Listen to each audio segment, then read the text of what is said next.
nè tụi nó cái này đai khơi sạch cô cái ví dụ luôn nó cái thẻ lột plot ấy chẳng ngọt nâng á bờ sân chìa à bay chùm lấy cái thẻ không mọi lon không mọi cô ba đây bàn tay này tụi nó cái này không chả lắm bia cứ chia sạch đông cẩn trạ bây để cô nâng bia tâm tại thời ban cái sầm lạp phimវាស្លាប់មែនប៉ុន្តែសាច់ដុំរបស់វាអត់ទាន់ឈប់កន្ត្រាក់ទេវាគ្រាន់តែជាភាពស្រស់របស់សាច់គឺវាអត់ទាន់ស្លាប់កោសិកាទាំងអស់កោសិកានោះវានៅកន្ត្រាក់នៅមានចរន្តអញ្ចឹងទៅពេលដែលយើងប៉ះឬមួយក៏យើងបញ្យួរយើងដាក់តាំងអីហ្នឹងគឺឃើញវាលោតញាក់ទាំងអស់ហ្នឹងគឺជាសាច់ដុំកន្ត្រាក់ពីធម្មជាតិទេវាដូចទៅនឹងកង្កែបដូចទៅនឹងអីដែលយើង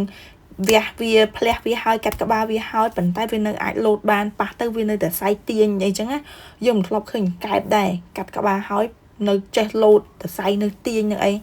នឹងគឺវាជាប្រតិកម្មដូចគ្នាគឺវាអត់មានវិញ្ញាណអត់មានការបញ្ជាពីខួរក្បាលទៀតទេប៉ុន្តែវាអាចនៅមានចលនាមឹកនេះក៏អញ្ចឹងដែរកុំយកច្រឡំថាគេញ៉ាំមឹកហ្នឹងទាំងហួរមឹកហ្នឹងគឺគេបានសម្លាប់ហើយប៉ុន្តែគេសម្លាប់ថ្មីភ្លាមដៃរបស់វានៅជប់ជើងរបស់វាគឺនៅអង្គើទាំងអស់គឺធ្វើឲ្យយើងមើលទៅដូចវានៅរស់អញ្ចឹងនេះក៏ជាករណីដូចគ្នាដែរ